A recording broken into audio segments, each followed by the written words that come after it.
प्रचारक हैं। हमारे पितृपुरुष स्वर्गीय श्री राजमल जी एवं रतनबाई की पुण्य स्मृति में हीरालाल, सुधा बिलाला उज्जैन, अखिल, भक्ति, धिति, दर्श दुबई, जयेंद्र, रेखा, आयुष, भाग्यश्री, मास्टर आरफ एवं आरोही, भीलवाड़ा, गरिमा, संदीप, सेजल, परी, अलीगढ़ एवं समस्त बिलाला परिवार।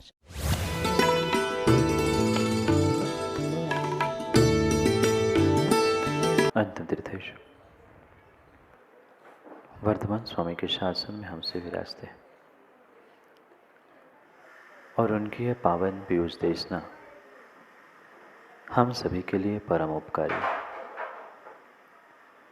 अनादिकाल से हमारे इस आत्मा में जो जन्म, जरा और मृत्यु रूपी रोग लगे, उन रोगों का उपशमन करने वाली कोई परम औषधि है तो वह एकमात्र यह जनवाणी। भव्यात्माओं, व्यक्ति की एक छोटी सी भूल, किसी एक व्यक्ति की एक छोटी सी भूल शायद उसका पूरा जीवन, और एक जीवन क्या, शायद कई जीवन नष्ट करने के लिए पर्याप्त। और मात्र व्यक्ति की स्वयं की ही नहीं, अपितु ऐसा भी देखने में आता है कि किसी एक व्यक्ति की छोटी सी भूल पूरे घर, पूरे परिवार, पूरे समाज, पूरे देश, राष्ट्र को भी तबाह कर सकती है। जब एक छोटी सी भूल अपने जीवन को, अपने परिवार को तबाह करने के लिए पर्याप्त थे, तो फिर मैं पूछना चाहता हूँ, आज तक आप लोगों ने कितनी भूल की? नहीं की? कितनी भूल और कितनी विपरीतताएं जीव ने आज तक की, शायद उसे स्वयं को ही बोध नहीं है। एक नहीं, दो नहीं, अगर शांति से विचार करने के लिए आप बैठो तो शायद कोई कॉपी, कोई पेन, कोई वही खाता कम पड़ जाएगा, इतनी उस भूल और गलतियों की संख्या होगी। ऐसा नहीं है? सत्यता तो यही है। कोई अपनी गलती स्वीकार कर पाए नहीं कर पाए, सत्य को समझ पाए नहीं समझ पाए, ये भिन्न विषय है, पर सत्यता यही है कि बिना भूल के हम पंचम काल में नहीं आए। पंचम काल में आना ही ये बहुत बड़ी भूल थी, बहुत बड़ी भूल थी, और ये किसी दूसरे के भूल का फल नहीं था, मात्र व्यक्तिगत मेरे स्वयं के भूल का ही फल था। जब एक भूल, एक गलती जीवन को और कई जीवनों को, कई भवों को नष्ट करने के लिए पर्याप्त है, तो फिर जीवन में आज तक हमने कितनी गलती और कितनी भूल की, इसका थोड़ा सा गणित करें। पिछली पर्याय की बात नहीं कह रहा हूं, पिछली पर्याय की तो बात कर ही नहीं रहा हूं, मैं वर्तमान की बात पूछना चाहता हूं कि वर्तमान में आज हम 20, 25, 50, 55, 85 कितने के भी हुए हो, उस पूरी जीवन की उम्र में हमने कितनी सारी गलतियां और कितनी भूल की। एक भूल, एक छोटी सी भूल हमें हमारे परिवार और धर्म को नष्ट करने के लिए पर्याप्त थी, फिर तो हमने कितनी बड़ी भूल की। ये हमारी भूल, हमारी गलती ही हमें आज तक दुख दे रही है। थोड़ा सा विचार और थोड़ा सा विवेक जागृत करने की आवश्यकता है कि हम आज तक इन भूलों को प्राप्त करते हुए दुखी क्यों हो रहे हैं। क्यों नहीं समझ पा रहे हैं हम अपनी स्वयं की गलती को, क्यों नहीं समझ पा रहे हैं हम अपनी भूल को। ये क्रिया, ये बाहर की परिणति इतनी मात्र भूल नहीं है। सबसे बड़ी भूल, सबसे बड़ी गलती अगर हमारी कुछ है, हमारी कुछ अगर थी, तो वह मात्र और मात्र हमारी विपरीत श्रद्धा थी। मात्र विपरीत श्रद्धा थी और विपरीत श्रद्धा ही मुझे आज तक सम्यक से दूर करती रही। अपने आप से पूछ लेना, अपने आप से पूछ लेना, क्या मैं सम्यक दृष्टि हूँ? बोलना बिल्कुल नहीं, ना मुंडी हिलाना, ना गर्दन हिलाना, पर अपने आप को एक क्षण टटोल कर देख लेना, क्या वास्तव में जिस प्रकार से आचार्य भगवंतों ने सम्यक की महिमा कही और सम्यक के फल कहे, कुछ अंश सम्यक मेरे पास है, कुछ अंशों में ही मैं व्यवहार से ही क्या सम्यक दृष्टि हूं? प्रश्न चिन्ह अपने आप से पूछ लेना। क्योंकि दुनिया से तो गोधा जी आपने कई प्रश्न पूछ लिए होंगे, पूछते हैं ना शाम को, बहुत सारे प्रश्न हम दूसरों को तो पूछ लेते हैं, ऐसा क्यों, ऐसा क्या, तू क्या, कौन कैसा, पर कभी अपने आप से पूछ लेना, क्या मेरी सम्यक श्रद्धा उस क्वालिटी की है? नहीं है। कभी कभार श्रद्धा जागृत होती है, ऐसा लगता है कि नहीं सच्चा मार्ग तो यही है, पर पुनः पुनः जैसे ही वह भीतर की कसाय, भीतर के विषय और तीव्र कर्म का उदय हमें धक्का देता है, हम पुनः जाकर उस मिथ्यात्व के गड्ढे में गिरते हैं जहां से आज तक उठने का हमने प्रयास ही नहीं किया। जैसे तैसे तो उस खाई से ऊपर आने का प्रयास करते और पुनः जैसे ही वह मोह धक्का देता है, पुनः ऊपर चढ़ते चढ़ते हाथ फिसल जाता है, श्रद्धा फिसल जाती है और ऊंचाई से पुनः जमीन पर, पुनः मिथ्यात्व के खाई में डूब पड़ते हैं। एकमात्र हमारी ये विपरीतता, एकमात्र हमारी भूल थी जो मेरे भीतर बैठी थी, उसका नाम था मोह, उसका नाम था मोह। और ये मोह राजा ही, मोह मुखिया ही मुझे आज तक इस संसार में विपरीतता कराने के लिए निमित्त बन रहा है। किसने काम बिगाड़ा? किसी दूसरे जीव ने तुम्हें सुख दुख बिल्कुल नहीं दिए, बिल्कुल नहीं दिए। आज जितनी भी विपरीतता, आज पंचम काल का दुख भोगने का पूर्ण रूप से श्रेय आपके भीतर बैठे हुए मोह का है, दूसरे किसी व्यक्ति का नहीं, दूसरे किसी व्यक्ति का नहीं है। और जैसे ही वो मोह, तीव्र मोह उदय आता है, चाहे वह दर्शन मोह हो, चाहे चारित्र मोह हो, हमें आज तक एक छोटी सी भूल से इन अनेक विपदाओं में, आपदाओं में फंसाने का निमित्त बनता है।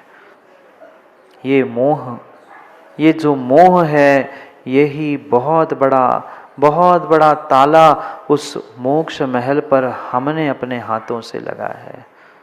आचार्यों ने इस मोह को अर्गला की उपमा दी। अर्गला जानते? पुराने समय में बहुत मोटे मोटे दरवाजे होते थे, देखा कभी आप लोगों ने? आजकल के तो क्या दरवाजे, और एक लात मारो तो टूट जाए, इतने मोटे दरवाजे होते थे। और दरवाजे के पीछे एक मोटी लकड़ी होती थी जो हाथ से खिसकाकर दरवाजा बंद होता था। कोई साखल की आवश्यकता नहीं थी। जितना वो मोटा दरवाजा, उससे कई अधिक मोटा वह अर्गला होता था, जिससे घर की, परिवार की सुरक्षा होती थी। बिल्कुल ऐसे ही तुम्हारी भी सुरक्षा हो रही है मोक्ष से और मोक्ष मार्ग से, क्योंकि मोह रूपी अर्गला, मोह रूपी ऐसा ताला तुमने अपने हाथ से डाल के रखा है कि आज तक उसे खोलने का कभी हमने पुरुषार्थ तो छोड़ो, शायद विचार भी नहीं किया, शायद विचार भी नहीं किया है। हमें विवेक पूर्वक उस मोह को नष्ट करने का प्रयास करना होगा। आते हैं बहुत सारे लोग, आते हैं, कहते क्या करें महाराज जी, इंद्रियां थी, वो निमित्त मिल गया। कब तक निमित्तों को दोष देते रहेंगे? कब तक निमित्तों को दोष देते रहेंगे? हमारी तो इच्छा थी नहीं, पर क्या करें, चलते चलते वह ठेला दिख गया और फुल्की खाने के भाव हो गए। वो होता ही नहीं तो भाव क्यों होते? सही है ना? ऐसे ही कहते हैं। वो सामने उसने ऐसा कह दिया इसलिए ऐसा हुआ, सामने माने वह भोजन रखा इसलिए मैंने खाया, नहीं तो मैं भी उपवास करता। किए होंगे ना बहुत सारों ने कल सप्तमी के उपवास, मैं भी उपवास कर लेता। वो क्या करूं, निमित्त ऐसे मिला। ध्यान रखना, विकृति उस वस्तु में नहीं थी, दोष उस वस्तु में नहीं था, गलती उस वस्तु की नहीं थी। अगर गलती, दोष, विकृति किसी के भीतर थी तो मेरे स्वयं के भीतर थी। आज तक पर वस्तु में, पर व्यक्ति में हमने भूल खोजी, विकृति खोजी, गलती खोजी, सब कुछ उन्हीं में खोजा, पर अपने आप को और अपनी गलती को आज तक खोजकर अपने आप को ठीक करने का प्रयास हमने नहीं किया। क्यों नहीं समझ रहे हैं? क्यों नहीं समझ रहे हैं? अगर खोट कही है, कमी कही अगर है, तो मात्र और मात्र प्रमोद जी व्यक्ति की व्यक्तिगत दृष्टि और सोच में है। व्यक्ति सोच नहीं पा रहा है और हर समय अपने ही हिसाब से, अपने ही प्रकार से इस जीवन को जीने का प्रयास करता है। और जब भी कुछ काम बिगड़ता है, हर समय उस कार्य के दोषों को दूसरों को ही थोपता है। आप लोग नहीं थोपते माँ? आप लोग नहीं थोपते? अच्छा भोजन बनाया, बनाते आप लोग अच्छा? कच्चा? क्यों उज्जैन की माताओं, कैसे भोजन बनाते आप? कच्चा आवाज आ रहा है। अच्छा भोजन बनाते हैं। अच्छा जब बनता है तब आप बनाते हैं ना? जब भी अच्छा भोजन बनता है तो आप बनाते, और एक आध दिन बिगड़ गया तो आपका ही तो फोन आया था, इसलिए आपके वो रिश्तेदार आए थे ना, काम बिगड़ा। दोष दूसरों को देने से आप छूटने वाले नहीं हो। विकृति उस सामने की वस्तु में नहीं थी, सामने वाले व्यक्ति में नहीं थी, तुम्हारे भीतर बैठी थी विकृति, इसलिए तुम विपरीतता से उसे देख रहे थे। कौन सी कन्या ने किसी युवा से कह दिया कि मेरे ऊपर कुदृष्टि डाल? कौन से भोजन सामग्री ने कह दिया कि आके मुझे खा ले? कोई नहीं कहता, कोई नहीं कहता, पर उसे खाने के, उसे प्राप्त करने के भाव तेरे ही भीतर थे, तेरे ही भीतर थे। वस्तु तो स्वतंत्र थी, पर उस वस्तु को तुमने अपना अधिकार मानते हुए उस मोह के कारण उस वस्तु का और उस व्यक्ति का विपरीत प्रयोग किया। विपरीत प्रयोग किया। एक कन्या किसी की बेटी थी, किसी की बहन थी, उसी एक कन्या को क्या आपने अपनी बेटी की मां नहीं बनाया? किसी के लिए तो बहन थी, किसी के लिए बेटी भी थी, पर आपने अपने बेटे की मां बनाकर क्या कुछ नहीं किया। थोड़ा सा अपने मोह के बारे में जानने का प्रयास करो कि कितनी बड़ी भूल, और एक भूल जीवन को तबाह कर रही है। हम तो जीवन से बचपन से लेके 55-85 तक पहुंच गए, पर फिर भी अपनी गलती को मानने के लिए तैयार, बोलो है? नहीं है। और ये भी ध्यान रखना, जब तक अपनी गलती को मानोगे नहीं, तब तक कभी सुधार भी होने वाला नहीं है। तब तक कभी सुधार होने वाला नहीं है। बहुत बड़ी गलती है कि हम मोह में जी रहे हैं। ये मेरा, ये तेरा, ये राग, ये द्वेष, इन सब का जनक अगर कोई है तो ये मोह है, मोह राजा है। गलतियां इंद्रियों की नहीं थी। लोगों ने अपने इंद्रियों को मरोड़ के रखना, तोड़ के रखना सीख लिया, आंखें फोड़ना सीख ली, क्योंकि आंखों से पाप होता है। इंद्रियों को काटना सीख लिया, पर आंखें फोड़ने से और इंद्रियों को तोड़ने से कभी कभी तुम्हारा जीवन सफल होने वाला नहीं है। क्या आप लोगों को आपकी इंद्रियां कभी कभी नहीं सताती? क्या आप लोगों को कभी अपनी इंद्रियां नहीं सताती? भोजन कर लूं, ये खा लूं, वो खा लूं, बैठने के लिए अच्छा स्थान चाहिए, पंखा, कूलर, वह जो इंद्रियां तुम्हें घर में, दुकान में सता रही थी, वह इंद्रियां नीरज घर छोड़ के आए? वह शरीर जो 10 बजे तक तुम्हारे लिए कुछ सामग्री मांगता था, वह शरीर घर छोड़ आए? वह इंद्रियां वही छोड़ आए?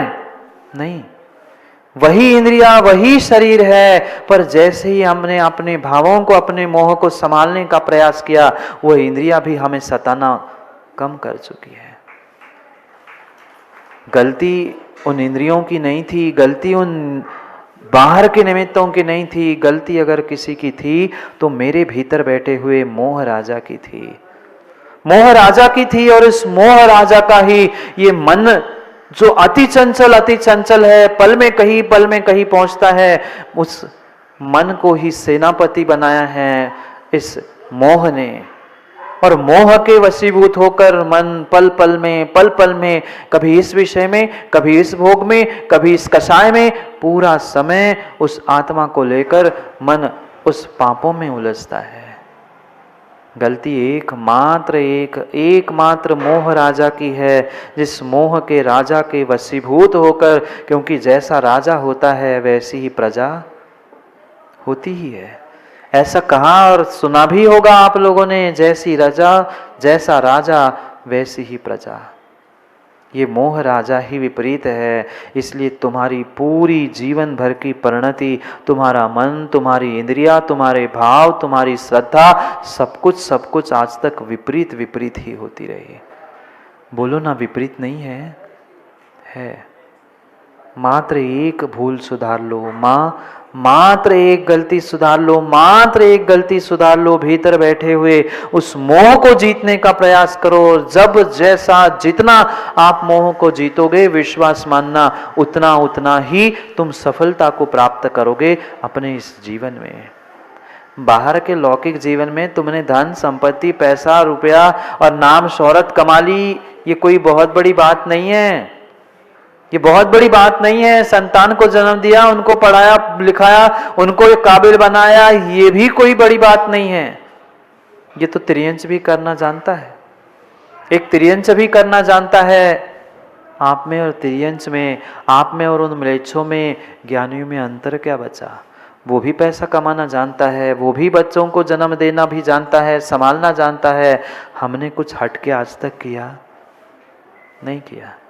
जैन कुल मिलना, मनुष्य पर्याय मिलना, सच्चे देव शास्त्र गुरु का सानिध्य मिलना, इससे प्रबल निमित्त, इससे बड़ी काल लब्धि जिनेन्द्र पंडित जी और क्या चाहिए? जिनेन्द्र जी कहते हैं नहीं महाराज जी, काल लब्धि आएगी तो सब हो जाएगा, कर लेंगे, अभी काल लब्धि नहीं आई। आचार्य भगवंत पूज्यपाद स्वामी कहते हैं कि मनुष्य पर्याय मिलना, जैन कुल मिलना, सच्चे देव शास्त्र गुरु मिलना, यही सबसे बड़ी इस पंचम काल की काल लब्धि थी। और फिर भी ये काल लब्धि मिलने के बाद भी तुम पुरुषार्थ नहीं करो तो काल लब्धि को और निमित्तों को दोष देने से कब तक काम बनेगा? पंचम काल में भी जीवों ने सम्यक धारण करते हुए अपने आत्मा का कल्याण करने का पुरुषार्थ प्रारंभ किया है। हम क्यों न करें? पर करेंगे कैसे? भीतर जो बैठा हुआ मोह राजा है वो हमें सताता है। लगता है मैं भी विधान करूं, मैं भी त्याग करूं, मैं भी तपस्या करूं, पर जैसे ही करने को होते हैं पुनः वो जोर से धक्का मारता है मोह, और करते करते योगी जी काम रुक जाता है। बिल्कुल ऐसे ही होता है। वह कौर ले लिया, ग्रास ले लिया, मुख में जाने वाला था, इतने ही मोबाइल आ गया। अब क्या रखोगे?